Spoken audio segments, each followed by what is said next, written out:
Hey guys, welcome back to Ashley's Homestead Adventures. It is a muggy evening here on the farm. You can see almost see the humidity in the camera. But I am headed out to do evening chores. I am stopping by the fig tree to pick this bad boy and eat it.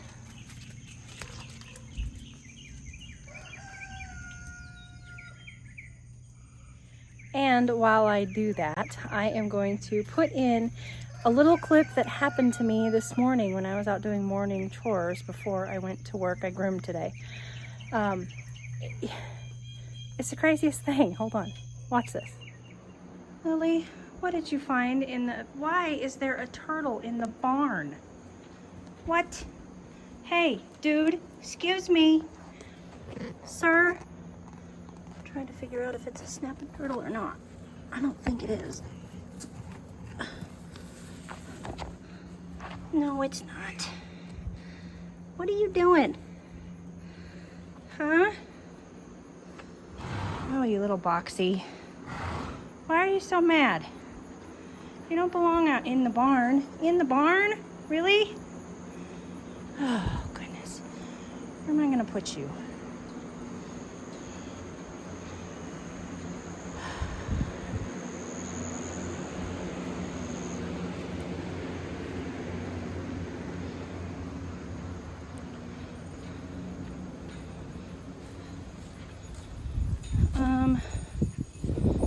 Let's see. I know what I'll do. I'll put you here. You were headed this direction when you were in the barn. So I'm gonna set you right here. There you go. And maybe you'll make your way wherever you're going. Have a nice day. Stay out of barns. What was he doing in the barn? Honestly, what a weird place to find a box turtle or a red-eared slider. I don't know. I'm not a turtle expert, so I don't claim to know exactly what breed he was, but I do believe that he was a box turtle of some form. And he was way up there in the front of the barn. I mean, like, how? Where did he even come from? So I hope that he made it on his merry way and was completely fine. This is the inside of that fig that I just bit into.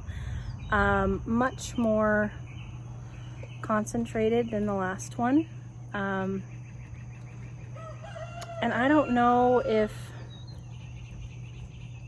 I don't know why they don't ever feel like they're exactly the same flavor. This one tastes a little bit more plummy to me.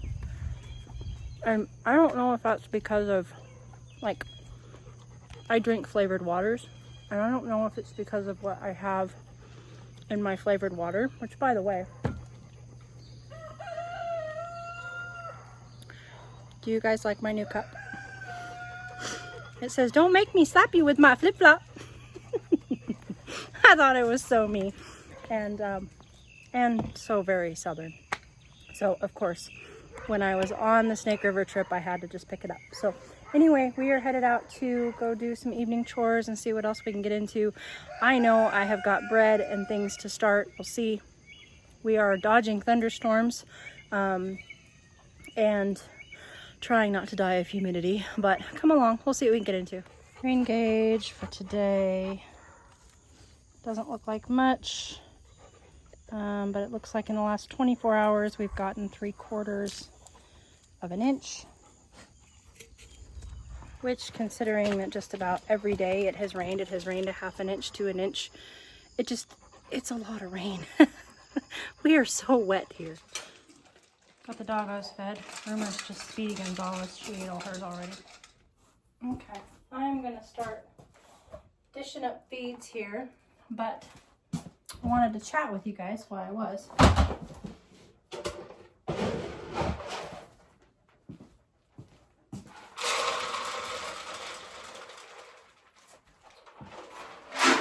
Do you guys ever feel like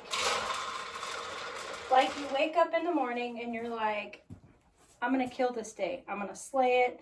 you wake up, you read all your inspirational quotes, you know, you say your prayers, you're gonna just kick this day's butt. And then, by the time you come out of the day, you think, holy crap, I just got my butt handed to me. And in my case today, it was basically by 3 dogs, and none of them weighed over 20 pounds. And being a dog groomer of 22 years, you know, it doesn't, I think for us that have been doing it for a long time, for most of us, we don't have a lot of days where every single dog we have is special needs or kicks our butt, you know, or is, in my case, it was, one had really high anxiety and 2 of them were aggressive dogs, the last one being a very, very aggressive little dog. And all of them I've groomed before. I knew what I was getting into. It wasn't like it was a surprise, but dang, I mean, they just kicked my butt. By the time the day was over with, I was like, holy crap, I just got my butt whooped by 3 less than 20-pound dogs. You know, you just don't feel as achieved as when you woke up this morning and you drank your cup of coffee and you were reading all those inspirational quotes and, you know, you walked out the door and you really just don't feel all that inspiring anymore. And that's okay. I'm not at all saying this to complain about my day. I'm incredibly grateful for all the dogs that I get to groom. I'm incredibly grateful that I am able to touch those dogs' lives and help them heal with the different things that they have. And, you know, they are better than they were when they first started coming to me, and they will continue to get better, and we will continue to gain trust. And I am thankful to be a part of their healing process. But just like with, I said it before on one of my videos,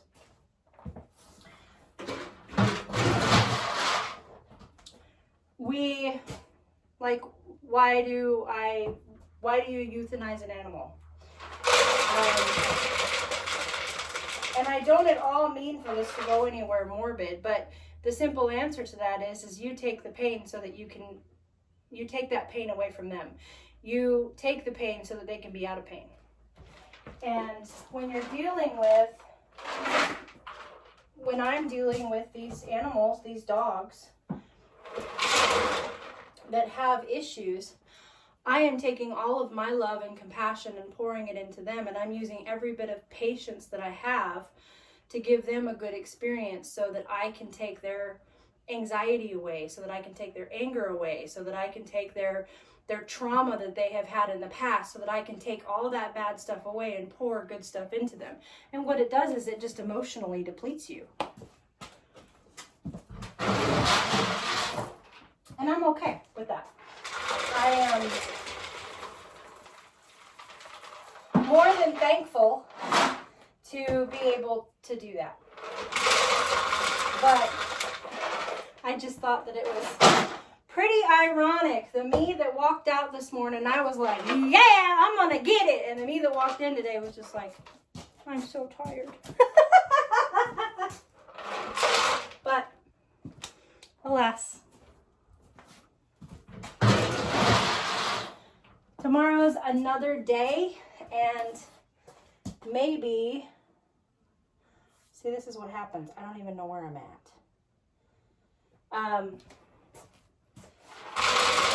Maybe tomorrow the grooming gods will be with me. I do have a pretty good lineup for tomorrow, and I actually have a fellow Oregonian dog, which completely unintentionally, I did not know them when I lived in Oregon, but I get to groom an Oregon dog, which is pretty cool. They moved here from Oregon too. I put the grain in the wrong bucket. They moved here from Oregon too, and they're a wonderful couple, and they have a really, really cool Australian Shepherd that I just love to do. So tomorrow's lineup looks really good, and I'm excited for a new day tomorrow.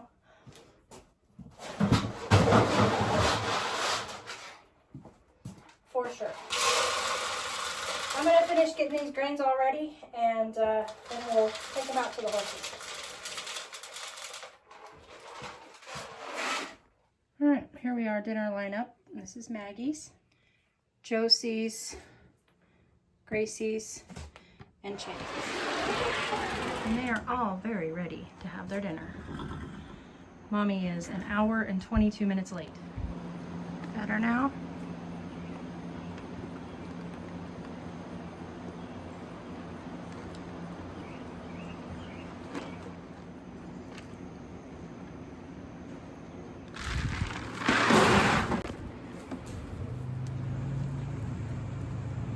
Okay, now the evening chores are done and the animals are fed, I really only have like 30 minutes, but let's go in and get some bread started. I'm going to be up late tonight doing bread, but the farm stand is completely out of bread, and so I need to do some. How was you guys' day? I just came in and washed my hands. Did you guys have a good day, or did your day kick your butt like mine did? I know we all have good days and bad days, and you know, it's the people that have the good days that are inspiring the people that have the bad days. I don't know if you ever thought of it that way, but I have days where I feel like super inspiring and I want to put things on Facebook that inspire other people, and then I just have days where I'm like, I feel like I'm just surviving. And I feel like we all have those days, you know, good and bad, and we just kind of feed off of each other, and it ebbs and flows. Here is the recipe that we are going to be starting.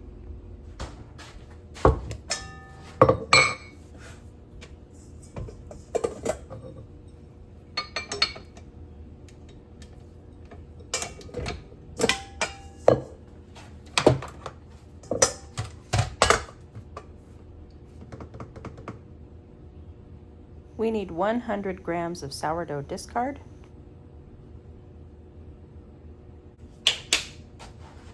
265 grams of water, 400 grams of whole wheat flour, 100 grams of bread flour, or all-purpose flour.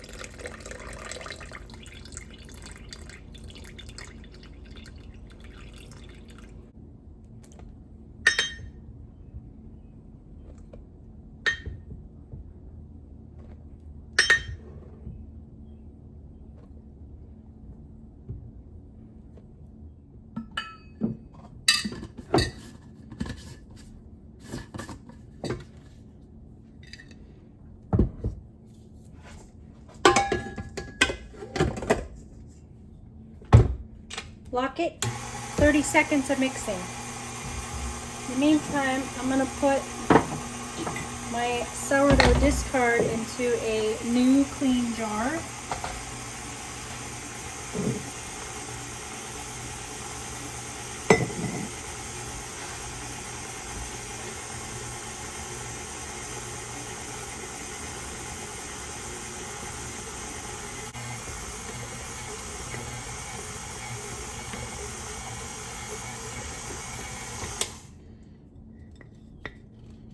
Good on that. You don't want to overmix wheat. You don't really want to overmix any bread, but especially anything wheat, because the wheat will get tough if you overmix it. Here is what it looks like.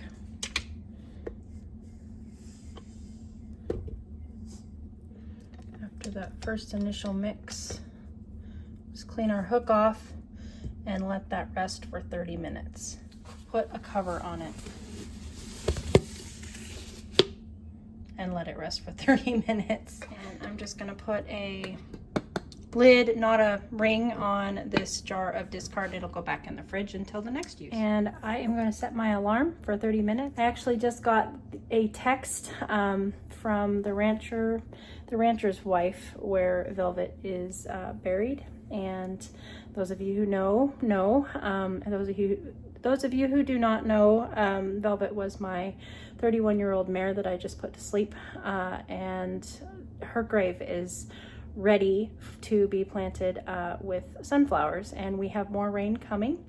And so I am gonna go over and plant sunflowers on her grave, and in the hopes that they will grow and then reseed and come back year after year. So it's kind of been the plan all along to do that, and I've just been waiting for the right opportunity and for that area to become available for me to do that, and it's available. So I'm gonna go do it tonight before the rain comes. More rain comes, we just had rain. But anyway, you guys get the point. I'm gonna go do that. I seriously wonder if he has any idea how handsome he is. Do you know how handsome you are, sir? Dang, that's a pretty bull. Oh, don't get up for me, I'm sorry.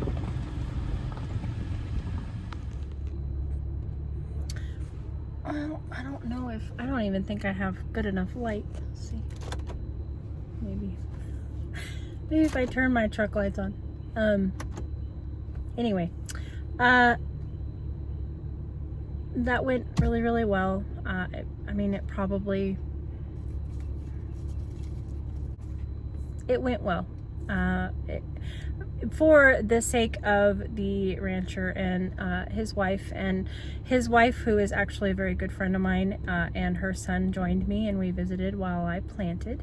And so for the sake of their privacy, I didn't do any videoing while I was there, except for the big beautiful bull, and he's just a handsome fellow, and so I had to just take a little video of him. And I'm always admiring their cattle. They do wonderful things with their cattle genetically. And anyway, I'm getting distracted. It went well. I planted 4 different varieties on her grave, and I'm going to show you what they are. Autumn Beauty mixed colors, and this is just a Fairy Morse sunflower. I did do the ice cream from Baker Creek, which is right here. And I did the Mongolian Giant from Baker Creek, which is massive. And I did the Double Sun King, which is a very frilly teddy bear kind of style sunflower. So all sunflowers, and we will see what comes up and generates and makes it to the point of being able to drop seeds and what comes up next year. I won't have an issue, and I'm sure that I will be welcome back to plant as many times as I need to or whatever I want to on her grave. And she's in a really, really beautiful spot. She's got great big trees all around her, and she's in kind of like a mini meadow. It's just a place that they had cleared. That's probably, I don't even know, I'm gonna say like maybe the size of a round pin, like a 60-foot circumference. That's all cleared, but it's got great big beautiful trees all around. And black-eyed Susans, which I know are invasive in some places, but there's flowers and, you know, nice beautiful tall grass. And so she's got a really pretty place to rest, and hopefully we just made it a little bit prettier, and also gave me some things to go and pick and see beautiful things when I go and visit her.